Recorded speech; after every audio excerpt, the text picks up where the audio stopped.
Good to see you. Good to see you. I like your little tree house I was feeling the treehouse vibes today, I won't lie. and the little twinkle lights. And the twinkle lights, yeah. I'm loving it. Yay. We finally took down our Christmas tree How was that? today. I cried and I left the room and Richard handled it. And took everything to the woods and let her be with her fellow trees. And then I was just missing the twinkle lights as well. Mm. So I called her Dollywood because she was just like twinkled to the nines, like glittery, ribboned, ornamented, and became kind of a. We talked about crying about trees, and this was just like a being in the house Yeah. for me. You know, I'd lay under her and like do yoga and just be like a cat looking Hmm. up at the ornaments, and Yeah. yeah, it kind of just became a friend of winter in the house. Yeah. So, of course, I know she was dying as soon as they chopped her, and I Right. still felt the love. So, Yeah. yeah, yeah. I was sort of thinking, I was, first of all, every once in a while I think about your tree and I do. And I was like, oh, I wonder if they'll keep it up through Easter and maybe put like Easter, Easter egg decoration. Oh, they can say like Jesus decorations. Well, if you want to put Jesus on the tree. Right? That would have been awesome. Like Easter bunny and eggs and Jesus, like just the whole pagan Christian. Totally. You're Just so cute. mix it all up. Well, and I will say, I've never had a live Christmas tree.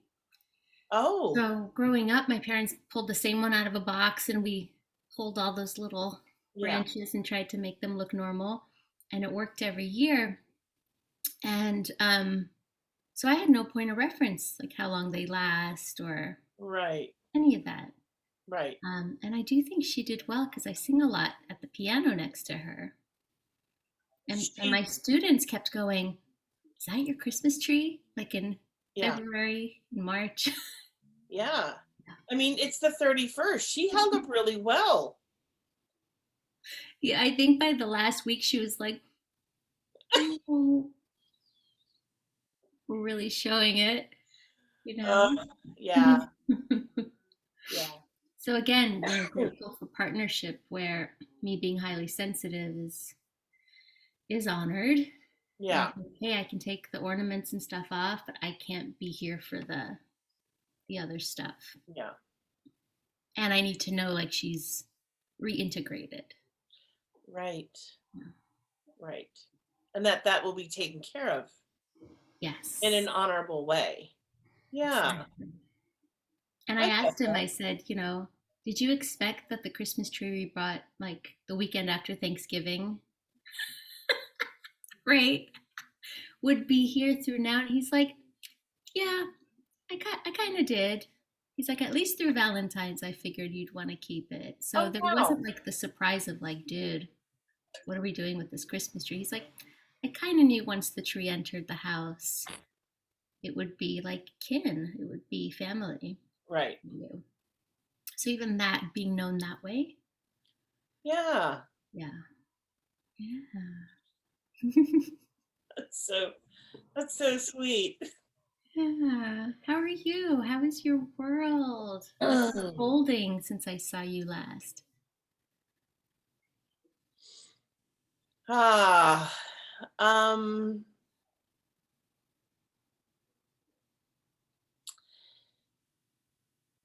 um hmm.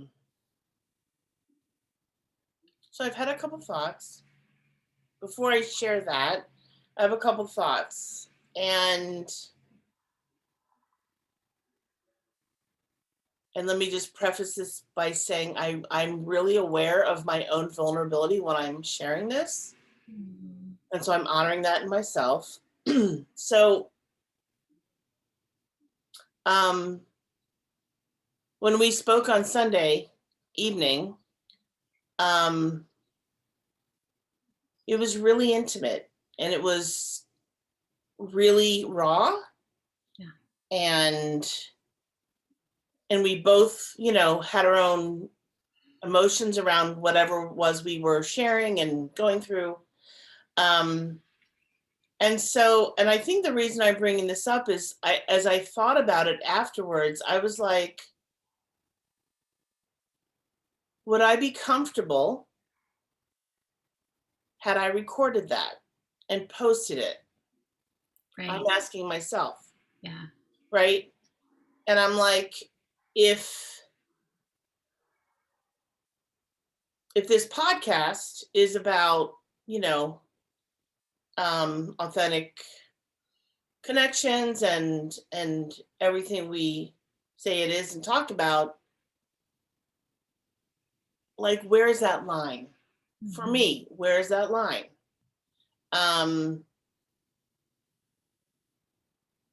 because that story, I shared part of the story, I think all the story, up until Sunday, but that story is an ongoing story. And I've shared part of it on the podcast. Um, I've shared my concern on the podcast. I just have not broken down in that way. I don't think so. Um, so anyway, I'm saying it out loud just to have it out there. Yeah. Because I'm like, wow, that's hook. Like, right? I feel it just when you say that because of maybe the immediacy too. I know I've shared things about my relationship kind of in like, okay, that happened last week and now we're like past it kind of thing. And I thought about that too. Like when I'm in it, I'm considering not triangulating someone by talking about it without them publicly. Like that's a consideration I hold, whereas like with you it's like perspective and sharing and empathy. Right. And then I think, man, if that's posted and I haven't cleaned that up with them, like, is that a little incongruent for me? Right. But yeah, I hear you. Yeah. I'm Um, still question like holding that question. for myself. Yeah. For myself, I am, because I had another session today with Lindsay. Mm. A great shaman priestess. Yeah, I know. And let me just say that it's a lot worse than I thought it was. Oof. So right now, I think the best thing for me to do for myself is to take care of myself. Mhm. Um, and to really be aware and know that even when I don't want my instincts to be on and right, they are. Because I can't tell you how much I don't want any of this to be true. Yeah. And it is. And so, and I feel like I'm talking in code for those who are listening for the first time, but go back and watch other episodes and you might figure it out. But I'm not going to go back in history. So, um, yeah, I think for right now, I'm just going to take care of myself. I think that's the best thing that I can do for me. Um, because I've not, I don't, I don't recall, like, in the time that I've been doing this work, I don't recall dealing with really dark energy. Like Yeah. energy that I'm going to use the term exorcism. Wow. That, yeah. yeah, that kind of energy. And so, um, Oh, I just got chills. Yeah, because that's a whole other ball game. it's for me so otherworldly, and a world I don't even want to have to think about entertaining. Mm-hmm. Um, and to know that my friend is unknowingly stuck in the middle of it. And I'm like, how can I help her? You know? Yeah. Um, and again, I have to take care of me. I have to take care of myself. So um, it's been it's been helpful just having more information. I will say, for sure, it's been helpful having more information and also giving myself permission to take care of me. That right now, I don't have to do anything right now, and I don't have to do anything ever. But right now, I don't have to, and I'm not going to do anything because I need to be my own priority. Yeah. And hearing you just say that, my shoulders dropped. Like I had a big exhale of multiple threads I'm holding. One is, wow, your instincts are spot on. So, like that place where you were feeling an instinct, but also wanting to be like, hey, maybe I'm wrong. Maybe I don't know. Like, let me be open and curious. And then the part that got news that I'd imagine is like shocking because it's like your instincts are good and then there's more. So, just sitting with that, I feel it as shock. I don't know what you feel it as. Like, okay, like shit, there's realness now to this. And then the part of you that's like, yes, I may take steps, but right now I need to be with myself. Yeah. Feels huge. Yeah. Huge. Yeah. Yeah. And I'm imagining a part of you that's also continuing to consider in your heart your friend. I don't feel like that part of you can turn off from what I know of you. No, no, it can't. And it Mm-hmm. won't ever. Even my friends who are no longer very present in my life, I do think about them Mm-hmm. every once in a while, and I send them some love, energetic love, because at the end of the day, I'm one of those people who cares. It's who I am. It's in my DNA. Can't help myself. Not going to apologize. All the above. Ay. And it was also really lovely to um, have validated, and I don't think I've ever heard anyone say it this way, but it was validated that I am not only surrounded by, but constantly surrounded by white light. And I was like, okay, that's good to hear and really, really good to know. Because Mm-hmm. I feel that, like, I feel my love is as pure as it can be. Mm-hmm. Um, but to hear it from someone else who is also in that energetic field, I'm like, okay, good. I'm glad Yeah. that we're on the same playing field. Um, yeah. So, and I've had so I feel like I'm kind of done talking about that for now. And I've had a couple of opportunities to. Did I tell you that I'm rereading the Four Agreements? No, I love the four agreements. I can't say. So anyone who's listening, if you don't have a copy of this book, you can literally order it for $5. It's a really inexpensive book, and it's a small book, and it is jam packed with the most incredible words and information um, that you could ever gift yourself with, truly. So I'm rereading it for the fifth or sixth time. Mm. I've probably had a copy for about 20 years. And every time I read it, of course, I'm in a different phase, chapter of my life.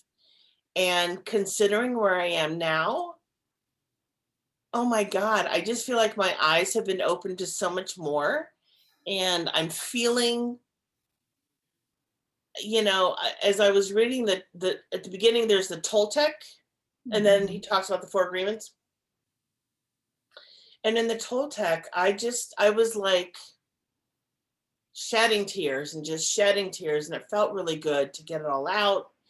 And feeling a lot of sorrow and grief for the state of our country, for our world, um, pandemic and beyond, like just all of it, because there's a collective, I don't know, just collective stuff going on.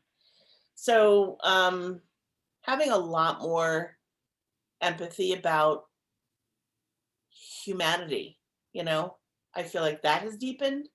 It not, I feel it has certainly deepened. Um, and then, rereading the first agreement, which is be impeccable with your word to yourself and to other people. And the reason I bring this up is because I've had a couple, it's only Wednesday, and I've had a couple opportunities to be impeccable with my word in the last 2.5 days. And I'm like, I'm kind of surprised, like I was kind of taken back. I was like, oh my God. But I was like, and if I don't speak my truth, like if I don't speak my truth, then I'm not being impeccable to myself. I'm not being in integrity with myself. So I need to say what I need to say. Um, and interestingly enough, going into the conversations with that mindset, it was received beautifully. So when it's coming from love, it will be received with love, right? Um, anyway, so I'm really glad that I'm gifting myself right now with the book again. And then for the first time, I've never done this, but he's got this PDF of Q and of book question discussion.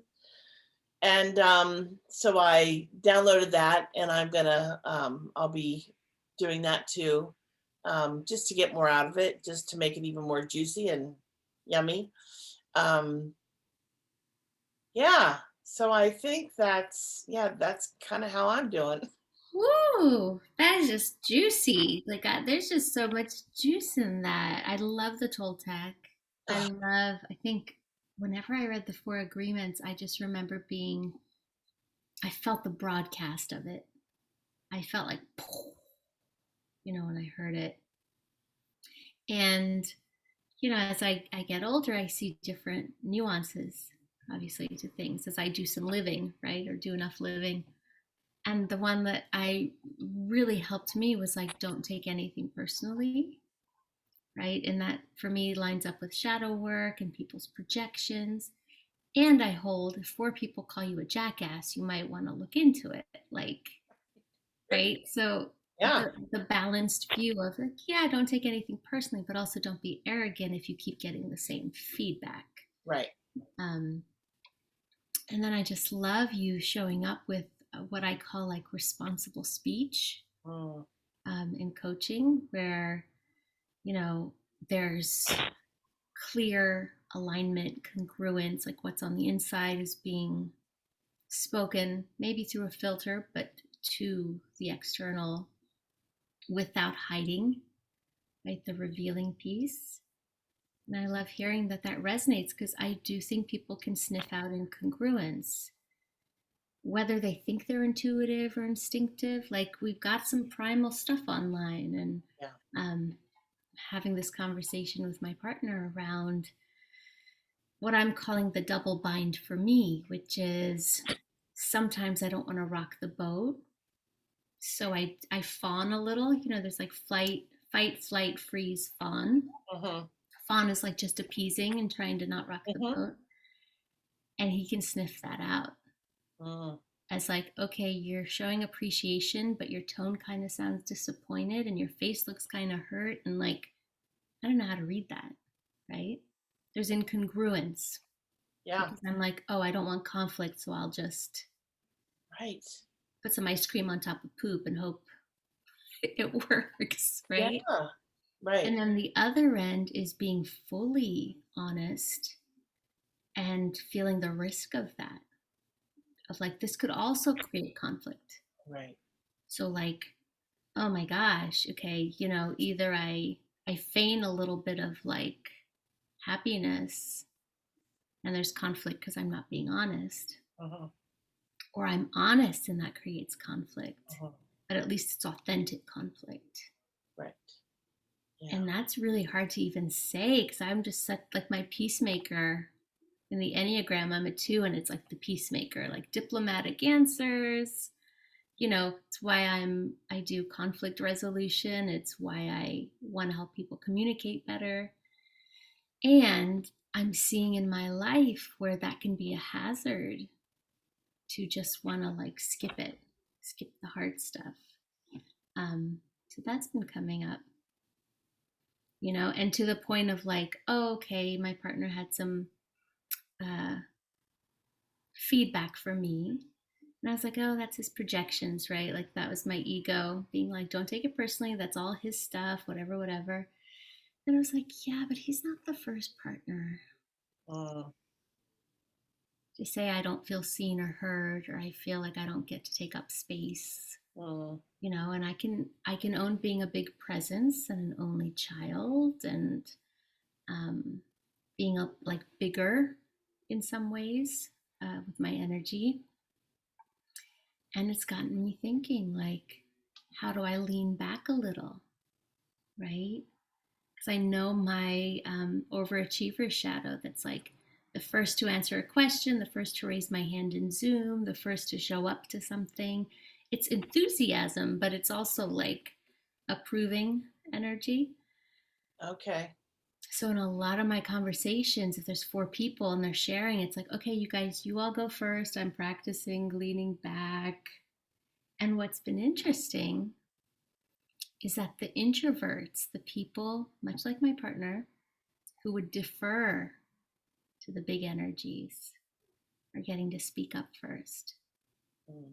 And it feels like relational equity. Working in nonprofits that had more of a uh, I don't know what to call it. I guess equity training. They'd say, hey, the middle-aged white guys at the table, like lean back, let the people of color speak first, Uh-huh. let the women speak first, like check your privilege, Right. Right. right? And I'm noticing as an intro extro, like I need to check my privilege, that I don't take up all the space. Uh-huh. And again, in leaning back, even today in a call with peers, with coaches, the women who would normally just be waiting and not want to elbow in because it's not their true nature to do that, kind of got to speak first, and it was Oh, quite beautiful. Like there was a reward in that for me, yeah. that I like left space and I got to get more than me just chiming in because I'm, Right. you know, Yeah. a person. Yeah. Yeah. So I'm just like, again, learning, stumbling, falling on my face, learning some more. Yeah. It's like, how do I risk and have the courage to say, hey, I feel seen 80% and I feel dropped 20%. Like that feels scary. Uh-huh. Versus like, yeah, okay, sure, yeah, I feel seen. And Richard being like, mm, something's funky there. Right. Like, I'm sketchy. I'm sketchy when I want to avoid conflict. Right. Like many of us, I'd imagine. Uh-huh. There's Right. like sketchy techniques going on. Right. Right. Do you feel like you have any, uh, I won't call it sketchy for you, but any strategies when you are trying to stay safe? Um, I'm a Scorpio. You're intense. I love it. Well, intense, but I also, I will say this is changing, Hmm. but we curl our tail and we either run in the other direction or we strike. It's kind of like one extreme or the other. Yeah. Um, and what I've noticed about myself throughout my life, throughout my 57 years, I I actually I actually I want to say love conflict. I know. I actually, because in conflict, that's, if I run away, nothing's going to be resolved. But if I Mm-hmm. go towards the conflict, maybe something will be resolved. And if I go towards the conflict Yeah. in a place of love and openness and working to resolve and not being all about my own ego and my own shit, chances are things will hopefully be resolved. But I won't know that if I curl my tail and run in the other direction.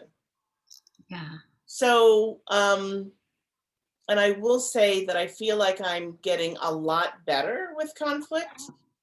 Um, I do feel a lot safer having a mediator at the center of the conflict, because I like to have stuff reflected back to me, because I don't know how it's affecting the other person Mhm. unless they share that, and Right. vice versa. Um, yeah, and I think the last thing that I want to say about it is that I think I learned, not only learned to appreciate conflict, but I got better at conflict by Mhm. being in the core group.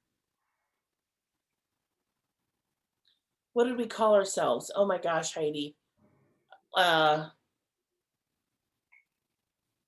in my core support, as a therapeutic group, right? With core energetics at the core of the work. Um, and fortunately, before I had to have my own experience of conflict, where I was part of it, I was able to observe a couple of group dynamics where I was just like, oh, okay. So I see how they're doing it, right? And oh my God, that Yeah. it feels scary. And it not only feels scary for the people involved in the conflict, but it affects the entire group and the dynamic of the Oh my group. gosh. The health of the whole, for sure. Oh my God. And um, and that is, it's scary, and it's also really empowering, Hmm. like super empowering, because I remember it was literally before I was ready to leave group, before because I left group. Okay, we've been in the pandemic for a year. So it was last January when I left the group. So it was literally 4 weeks, 5 weeks before the pandemic hit. And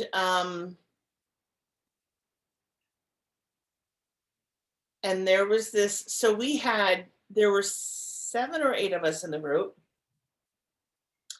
and it was one, two, three or four men and 4, 5 women. Anyway, and this one gentleman, um, it was interesting because when we were in group, I felt safe. Like when we were in group doing work, I felt safe. But out in the wild, I didn't know what was going to happen, like with him. Hmm. So after group was over, we all put our shoes back on and got our coats and bags, and we went home. And we would all just kind of like have small talk and chit chat and say goodnight and blah, blah, blah. And this guy, I don't know, several weeks in a row, he literally, like, he would just kind of like hold me by the shoulders. Uh, uh, I know. And he would say, I love you. oh, Jesus. And it was so, I don't even know how to just, I was just like, what is happening here? Like, what is happening here? Because this feels really inappropriate to me, Maybe a little threatening too. a little threatening. And I was like, I remember I kind of was, I was like a deer in headlights when he would say this to me. And it, again, it wasn't just once. It was probably like 3 or 4 times. And then I think it was like maybe 2 or 3 weeks, 2 or 3 groups before I finished. And I finally addressed it. And I stood up and I was like, I said, I'm going to preface this by saying I am scared shitless. And Mm. I know it's going to change everything, but I have to say what I have to say. And I just like vomited the words. And and he, you would have thought he was just like, what do you talk? He didn't he did not get the impact of his words. Oh. And the other thing he was doing was he was putting his hand, can you see where my hand is? He was,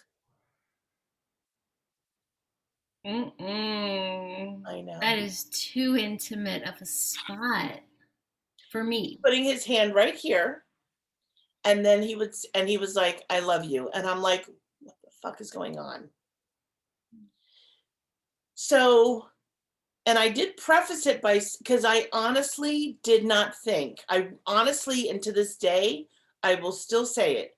I don't think it was intent. Like, I don't think he had a bad intent.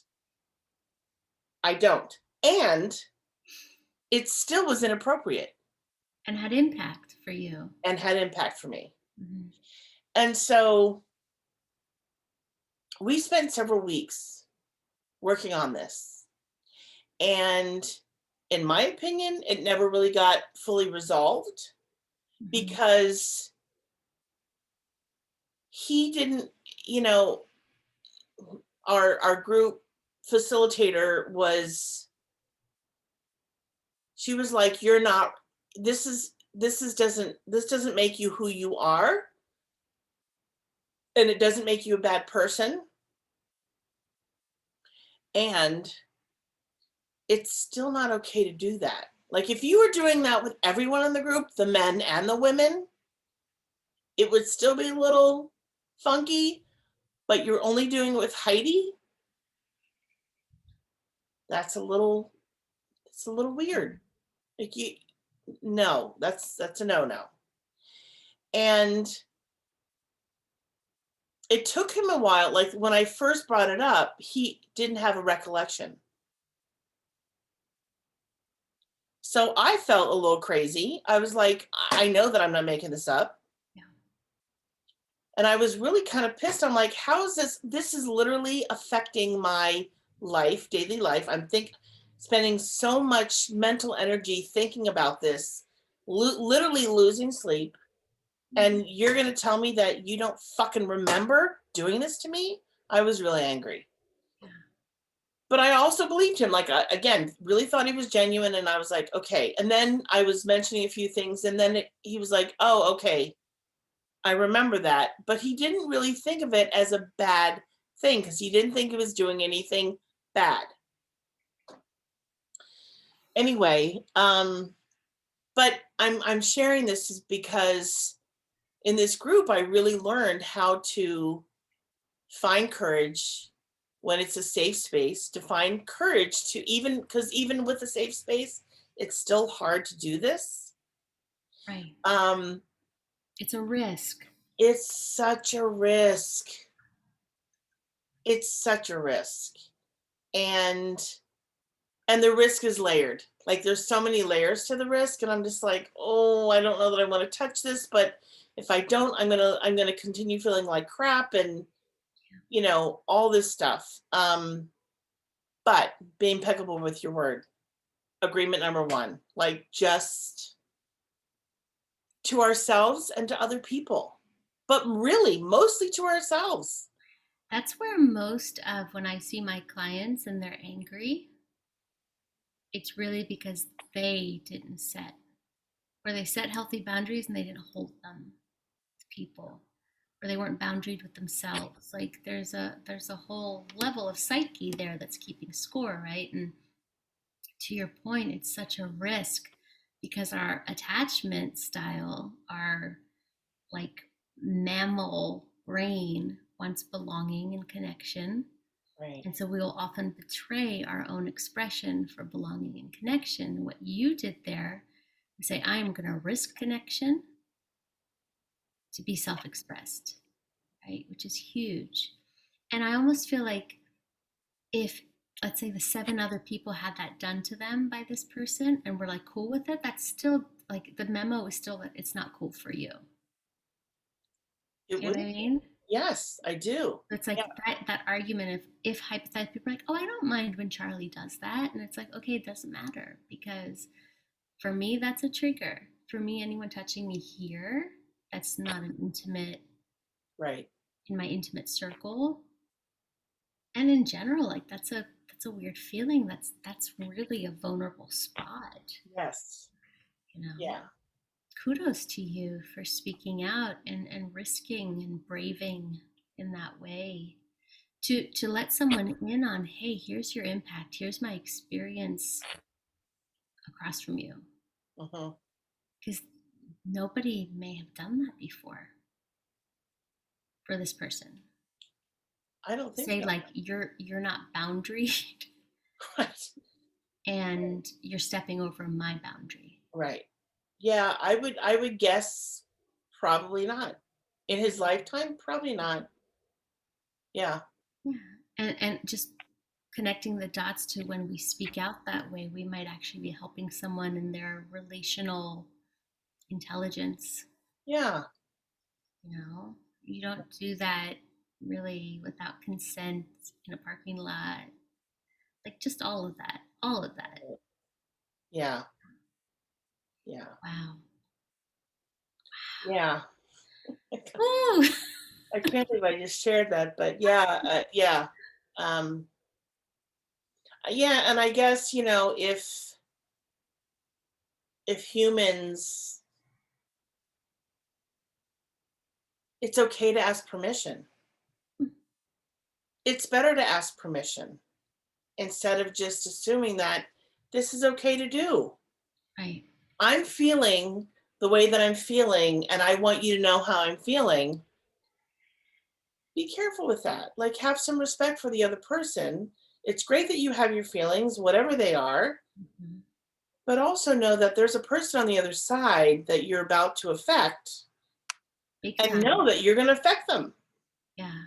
Yeah. And that's the piece for me of like also being internally boundaried. Yeah. Like, okay, I feel this thing, this compulsion, this impulse, this whatever. And like, do I have myself enough not to, act on it? I mean, I'm thinking for me, like getting up in the morning, seeing all the dishes and being like, I need to clean this up now. And being Right. like, you need to chill, Mm, have your coffee, look at the squirrels.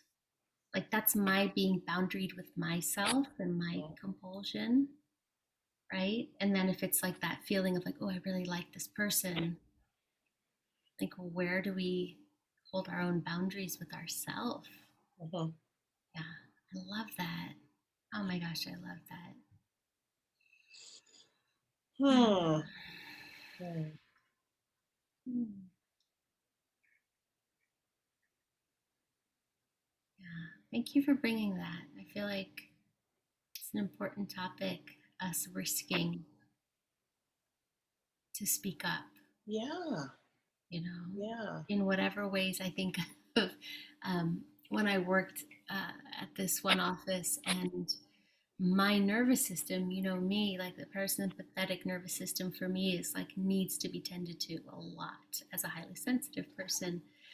And the place was like calamity, chaos, Mm, 11th hour. you know, somebody dropping the ball, someone like being like, oh, yeah, that is due today. Can you stay late? Right? That level of, and I remember probably not very skillfully, this was before I was trained at the relationship school, being like, your adrenaline rush is my cortisol spike. Like, where you like switch into action at the 11th hour, I'm short circuiting. Yeah. I'm like useless, Yeah. short of like eating a slice of pizza. Like, I'm useless. So please don't put me in that position, because for me, I need to feel set up for success. Mm-hmm. Oh, something's going to take 22 hours. I have 3 days. Cool. Mm-hmm. Something's going to take 22 hours. I have 12 hours. I'm not even going to get 12 hours of work done, honestly. Right. I'll probably drink. Like, I'll probably Right. just be like, I'm flipping out. How do I self medicate? Right. I get that. You Yep. know? And so having that conversation with a boss, with a supervisor Mm-hmm. who, such a beloved human, but like he tended to be passive in general. And then like I called him the emergency man, and I said that to him. He activated, his cape came on at like the 11th hour, right? And I'm like slowly slithering out of my seat and fainting, right? Like I don't have anything to give at the 11th hour in general. And so we were just like, how does this work? Right? The visionary who makes big promises, and then the person in the weeds who has to do all the things. And I I think for me, the moment of internal reckoning was like, this doesn't work for me. And I can keep wanting to come through. I can keep wanting to like be the person that makes it happen. I pride myself in coming through and achieving. And like this is like not good for me. And maybe someone else loves putting out fires. Yeah. And I There don't, are people that love yeah, that.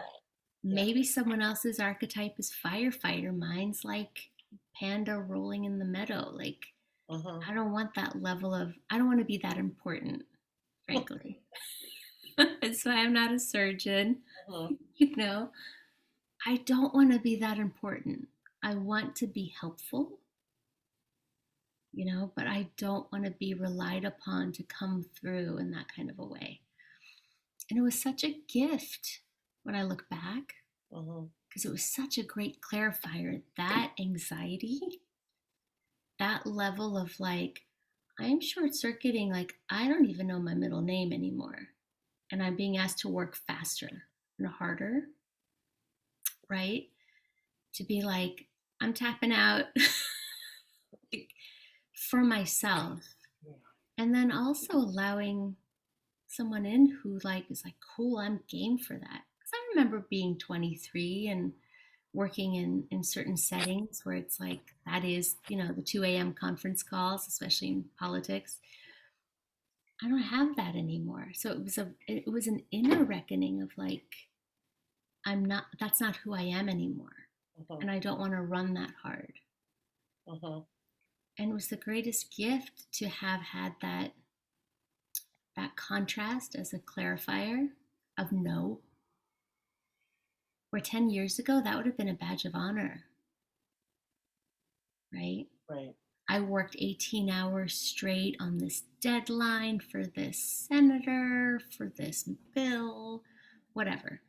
And now it's like, I want no one to need me between 9 p.m. and 10 a.m. Right. Right. And then I'm not that important. Mm-hmm. I can have my phone off. Like, such a gift to see what didn't work. I don't know if that lands, but like the things in my life that didn't work really clarified my values of what does work for Mm-hmm. me. Yeah. Does that land for you in some way, Yeah. like in some 100%. part of your life? I think 100%. of it in dating where it's like, yeah, that guy that forgets the dinner date because he's got really into a baseline, Right. probably not going to work for someone like me who wants to be prioritized. Exactly. Yes. Right? Yes. Yeah. Yeah. Where has that come up for you where that what was showing up was such a clarifier of like, no, no thanks?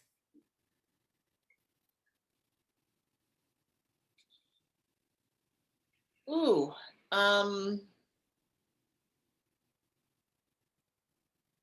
I would say most recently is probably in my last relationship. Mm, Um, and it it took me a while to figure out what I wasn't happy about and what was, you know, what the problem was and all that kind of thing. And I'm going to own my own stuff by saying I enabled. mm, Like I was enabler for sure. And the enabling was that I didn't make myself a priority because I put everyone else before myself. So therefore, I wasn't a priority for anyone else. yeah. So it's a two-way street, or at least a three or four-way street, but it's a two-way street at the very least, Hmm. because we as human beings, we teach people how to love us and teach people how to treat us Yeah. by our own actions towards ourselves. And so, um, I mean, I would get so frustrated and I was just like, when am I going to be a priority? And then I'm like, wait a minute, you're not making yourself a priority, Heidi. Yeah. So how would this person or anyone else in the world know that they want you or you want them to treat you as a priority? Um, so yeah, I would say my last relationship for sure. And that's I know for sure that's the reason that I haven't dated since, because I'm making myself Yeah. my own priority.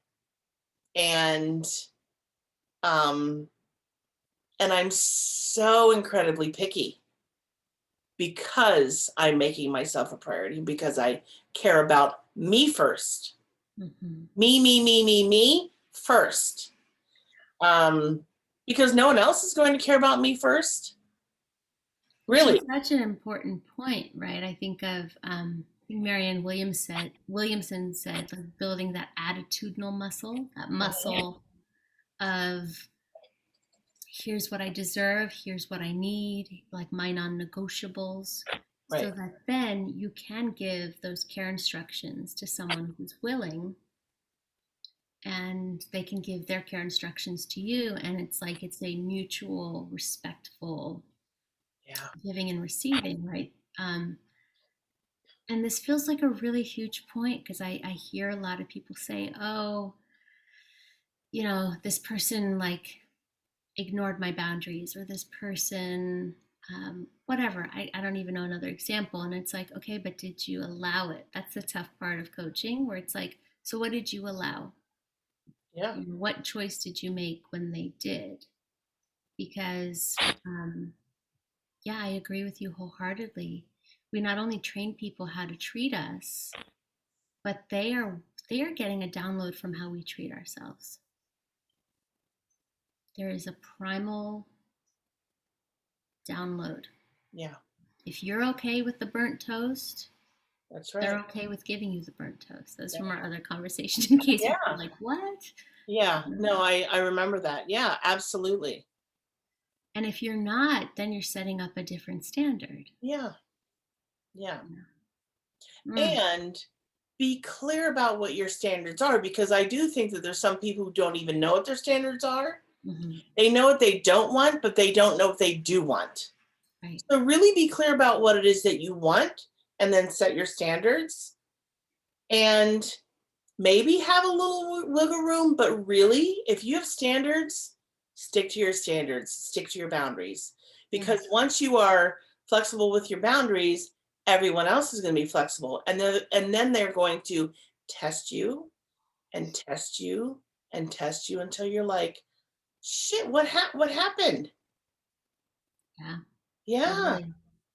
Yeah. And I think a tool I used when I did end a relationship, actually, I don't quite know if I ended it or not, but like there was an end to a relationship, and I looked at those 5 partnerships I'd had historically and was like, what did not work for me? What did I fight for?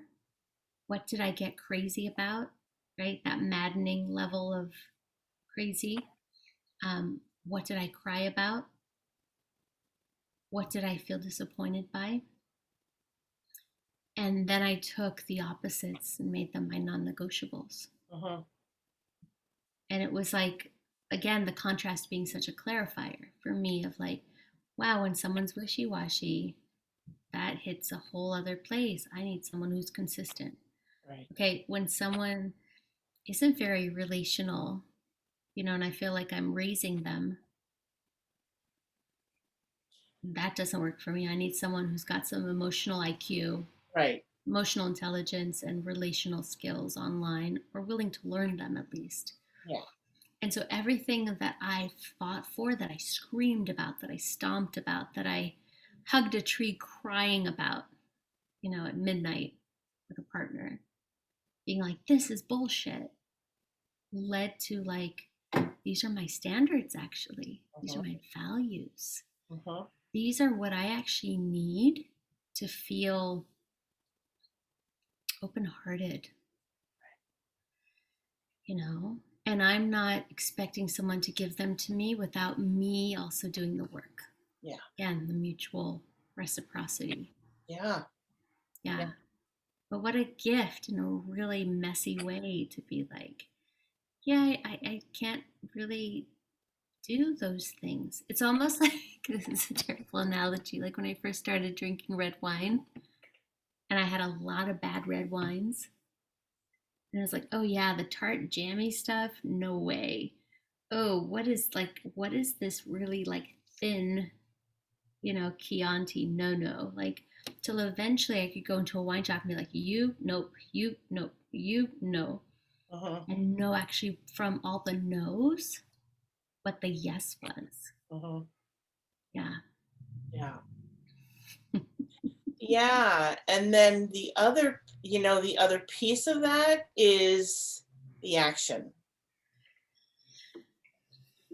I don't want to just talk the talk or hear someone talk the talk. Their words and their actions have to match. Because I don't care how many self-help books you have in your library. I don't. That's the truth. I don't. I don't give a shit. If you have every self-help book written by every author out there, I don't care. If your actions aren't at least 50% of what you've read in those books, sayonara. See ya. Yeah. You know? Um, yeah, I mean, I could go on and on and on, but I'm not going to. But absolutely, absolutely. Because if I am, again, being impeccable with your word, right? If I am doing my best, like really doing my best to be impeccable with my word Mhm. and to bring that forth in my actions, like really working hard to do that. And I'm, here we are, and I'm like well past 50%, and you're no, honey, you gotta Yeah. you have a lot more work to do. um yeah, I just like again, I know that that's one of the reasons that I'm and love my single life, love it, because I just don't want the bullshit. And I'm not saying there's all this bullshit out there, but there's a lot of bullshit out there. Well, what I'm getting from what you're sharing is like you wanting someone with a growth mindset who's willing to learn. First off, willing. Right. Willing's its own like gold star. Totally. Yes. And then growth minded, willing to be teachable, learning alongside you, and humble. I mean, there are so many times I get feedback and I'm like, what evs? And then I'm like, okay, let me look at this stupid thing because it helps me become a better human. And often the people giving me feedback are having my back. I mean, that's the people I surround myself with. So if they're like, yo, this felt kind of jerky, I am curious what I can do better, Mhm. you know? But the ego steps in first, and then there's like, okay, Right, fine. So the right. human animal, just to specify, like the human animal shows up first, and then human spirit, hopefully, in my case, often takes over. Yeah, yeah. Yeah. My gosh. Are we Yeah. going to have a chat pack question, or should I pull a question? Do you Well, have one? I have a couple. I have two to choose from, but do you want? I don't think. Do you want to turn? Do you want to go from your I pack? can't. I have to run over there. Is that Go okay? for it. Yeah, yeah, Okay. yeah. We're good.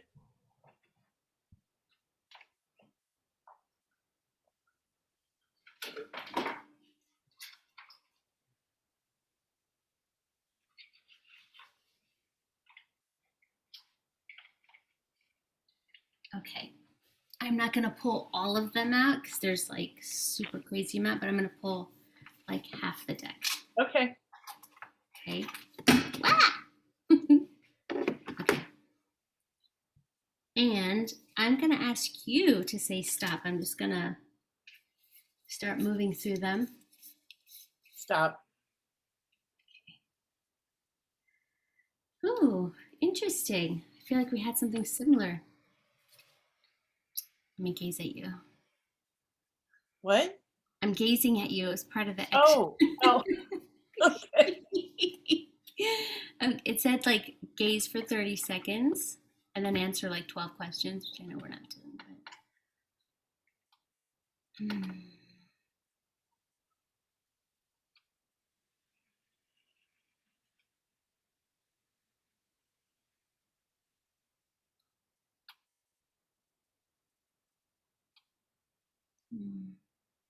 You are all light. I can feel that just even through the Oh, monitor.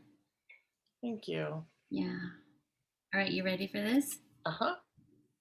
What do I do that makes you feel safe in our relationship? That's so easy. Um, First of all, you show up every week. You're committed to our friendship, to our relationship. Um, you're committed to the growth of it. Um, the amount of support that I feel and the reflection that you share. Um, I don't know that I have words. It's really sweet and love, right? Um, and I would say also, the way that I know that I can bring my whole self, let my hair down, even if it's a ponytail.